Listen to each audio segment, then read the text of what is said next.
En este nuevo video voy a hablar en la relación entre sobrepasar el factor crítico, el modelo THC y el descubrimiento del principio fenómeno unbalance, aditivo y sustractivo, que ya he explicado en los videos previos, ¿cierto? Esta delicada balanza hipersensible que se altera inmediatamente cuando nosotros intervenimos de manera hipnótica. Y esto ocurre en la vida diaria, esto no solamente cuando ponemos a una persona a hacer hipnosis, esto ocurre constantemente en la vida diaria. ¿Ya? Y también explica la psicología que está detrás de las inducciones instantáneas y las inducciones ericksonianas en general. En otros videos yo he mencionado que todo esto, yo diría que se me vino una revelación de la hipnosis, después de haber estudiado, por supuesto, con los mejores para poder tener información de primer nivel, pero ellos tienen muchas oscuridades todavía. Pero me permitió aclarar esas oscuridades ese método de meditación que utilizaba Disney y Dalí, llamado pensamiento crepuscular. Y la investigación, y el análisis, y el trabajo, y los cursos, y los seminarios, y los cientos de libros que he estudiado. Y esas cosas que por casualidad han llegado hasta mí. Pero lo que, además de esas meditaciones de pensamiento crepuscular que he mencionado, lo que me hizo verdaderamente tener una revelación y descubrir este principio o fenómeno unbalance, e incluso el modelo THC, fueron unos antiguos libros escritos por un genio, un real genio, pero que muy pocas personas conocen ni siquiera su nombre. Un famoso maestro de la hipnosis de la Francia de la era victoriana, que encontré en la biblioteca municipal de la ciudad de Lyon, en Francia, cerca de Suiza. Ellos tienen, en esa biblioteca, tienen un archivo, tienen un departamento especial dedicado a este maestro. Los franceses son bastante generosos y ellos conservan su cultura. Y gracias a eso se han conservado sus manuscritos y sus libros. Ahora yo pienso, quizás el doctor Ellison también viajó hacia Lyon, estuvo en Francia y estuvo en esa municipalidad, en esa biblioteca municipal, no lo sé. Y se inspiró quizás él también en este material para su arte. Nunca lo voy a saber. Nunca lo voy a saber verdaderamente porque Ellison falleció. Y sus discípulos no tienen por qué saber la cantidad de viajes que su maestro hizo. Nunca lo sabré. Pero la verdad es que estos libros son muy anteriores a Ellison. Son del año 1910 o 1890. Hay diferentes épocas de esos manuscritos. La verdad es que el contenido de sus antiguos libros de hipnosis del siglo XIX me permitieron entender la verdadera clave secreta de las inducciones instantáneas y la parte más oculta de la hipnosis ericksoniana. Como todos estos elementos que estoy explicando acá en el modelo THC, las funciones activas y pasivas de la parte consciente, y luego un segundo unbalance que voy a explicar en este video o en otros, que es el unbalance inferior, donde hay una vinculación entre la parte consciente y la parte inconsciente de un ser humano. Esto, como ya he repetido, quizás majaderamente, jamás lo explicó nadie antes, y lo digo una y otra vez para que ustedes tomen este material como una revelación. Realmente están aprendiendo cosas que a mí me habría encantado que me hubieran entregado así, porque quizás estaría con otros descubrimientos. Los descubrimientos son como una madeja de un hilo, que uno lo va siguiendo y puede llegar hasta la madeja. Si me hubieran dado una madeja más avanzada, estarían otras cosas. Espero que mis alumnos, mis discípulos, mis estudiantes, que sigan estos modelos avanzados de hipnosis, sigan avanzando con estos descubrimientos. Incluso cuando ya no esté acá, que alguien siga avanzando con esto, porque así como Erickson y Hellman ya fallecieron, y yo seguí avanzando sus dinámicas y entendiendo los fenómenos, que alguien también siga avanzando. Me habría encantado que me lo hubieran dado así, porque estaríamos en otra etapa en este instante de la hipnosis. Jamás fue explicado por nadie, nunca lo encontré, nunca ni siquiera me lo mencionó con los grandes discípulos de Erickson que he estudiado. Varios de ellos destacados, como Richard Ballard, Ernst Rossi, Jeffrey Sachs, y otros jamás lo han mencionado, ni en sus libros, ni en sus escritos, ni en un curso, nunca. Descubrí que constituye lo que esos manuscritos de Lyon revelaban, la verdadera clave secreta de la hipnosis ericksoniana, y explica la psicología que está detrás de la inducción instantánea. Es la verdadera clave de toda la hipnosis más misteriosa practicada por Erickson.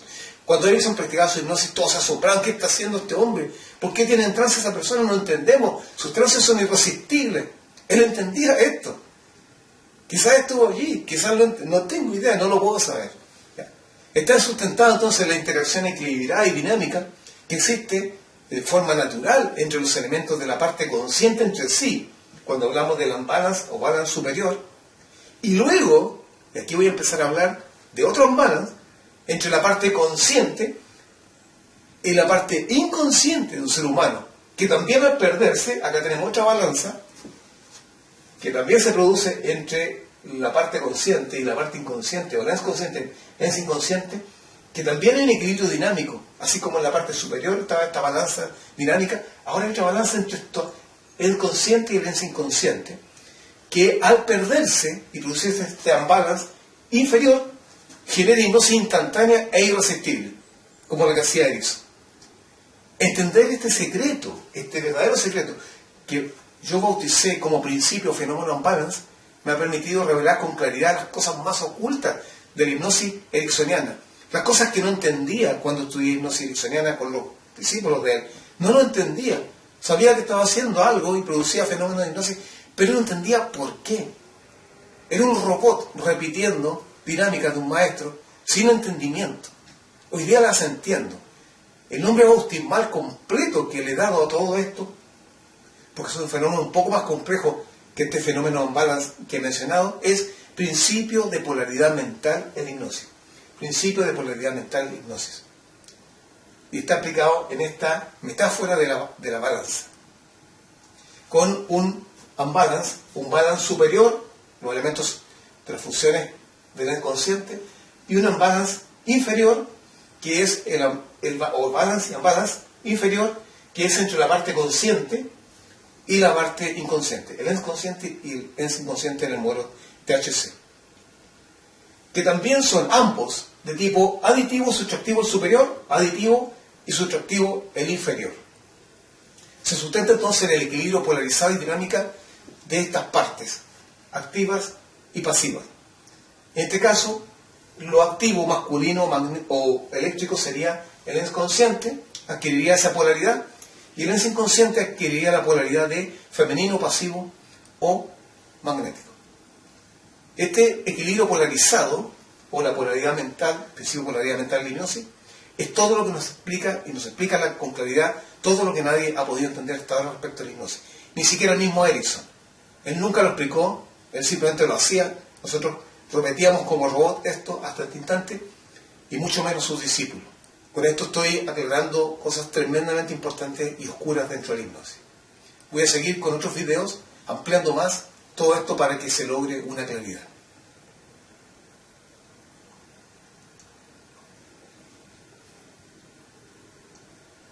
En este video voy a seguir hablando, ¿cierto?, del fenómeno unbalance, del descubrimiento, mi descubrimiento del principio del fenómeno unbalance y la amplitud de este principio como principio de polaridad mental en la hipnosis. El principio unbalance es dinámico, como ya lo vimos en esta balanza, tremendamente dinámico, en la parte consciente y en la parte inconsciente. Y tiene cierta complejidad, y eso explica los distintos tipos de hipnosis y las distintas definiciones de hipnosis que la gente ha dado, que es posible encontrar a través de toda la historia de hipnosis. Entonces, tenemos este tipo de unbalance, nuevamente, para ratificar el entendimiento, un tipo de balance superior y un tipo de unbalance superior, aditivo y sustractivo. Y también un unbalance inferior que se da entre el inconsciente y el inconsciente, típico de la hipnosis ericksoniana y de las inducciones instantáneas, donde al incentivar por un fenómeno unbalance aditivo inferior, nosotros vamos a producir, ¿cierto?, la hipnosis instantánea e irresistible. Cuando uno genera una sorpresa, el inconsciente tiene departamentos funcionales que son los emocionales, los orgánicos y los cognitivos. Entre los emocionales tenemos todo tipo de emociones, entre los orgánicos tenemos todo tipo de sensaciones, y entre lo cognitivo tenemos ciertos recuerdos, memorias, aprendizajes. Esto está en equilibrio dinámico todo el día. Si nosotros hacemos algo como producir un unbalance, inferior en este caso, adicionando, por ejemplo, haciendo que una persona tenga cierto tipo de emociones que no tenía, o que tenga se haga consciente de cierto tipo de sensaciones corporales, producimos inmediatamente el trance. Y esa era la clave de Erickson. Yo he desarrollado un programa de maestría en hipnosis ericksoniana que se sustenta exclusivamente en el fenómeno unbalance, en hacerlo en forma práctica. Aquí lo estoy explicando en forma teórica, nosotros lo hacemos en forma práctica. Pero esto ocurre en la vida diaria. Cuando hacemos inducciones instantáneas, en el curso de inducción instantánea nosotros hacemos un unbalance aditivo, donde agregamos una sorpresa, algo que produce el desequilibrio en esta balanza delicada y se genera inmediatamente el trance. Pero también puede haber un unbalance subtractivo, superior e inferior. Si nosotros quitamos los elementos de la lógica y la voluntad, que son funciones activas en el inconsciente, se va a producir un predominio de la parte inconsciente, así como se producía un predominio de las funciones pasivas. También hay un unbalance que se produce acá. Todo esto es combinado y por eso se hace complejo. Esto es una verdadera ingeniería de la mente. Existe un tipo de unbalance adicional, subtractivo, superior, que es bastante misterioso y que es el tipo de hipnosis que algunos maestros antiguos hacían. Por ejemplo, Donato, un profesor Donato, en Italia. Los libros del profesor Donato todavía se encuentran en Italia, algunos los he estudiado. O de Paul Jagot, o de Filiatre, que son libros que yo estudié mucho tiempo atrás en Francia, o de L.H. Anderson, en los Estados Unidos. L.H. Anderson es un actor muy desconocido que tenía un instituto en Chicago, Richard Butler, con el cual yo me formé, hemos hablado de L.H. Anderson, él también lo estudió. L.H. Anderson también lo hacía, que es un tipo de unbalance que ellos trataban de producir, que es el concepto que existe todavía de la hipnosis misteriosa, donde viene alguien con un poder especial. Ellos aplicaban su propia voluntad para disminuir la voluntad de otro, en un unbalance subtractivo superior. Ese tipo de hipnosis no se usa al día de hoy. Es una hipnosis impactante, misteriosa, que le ha dado lamentablemente mala fama a la hipnosis y que nosotros no le enseñamos. Pero es un tipo de unbalance también que existía. Lo que Erickson hacía, ¿cierto?, era un unbalance de tipo aditivo, inferior. Si aumentaba algún tipo de emoción o alguna sensación de la cual la persona no era consciente, o producía una sorpresa, o producía cansancio, y se generaba el unbalance inferior, y se producía el fenómeno hipnótico. Hemos realizado todos estos videos para preparar bien a nuestros alumnos, y también, no solamente a nuestros alumnos, para arrojar claridad sobre las oscuridades que todavía existían respecto a la hipnosis.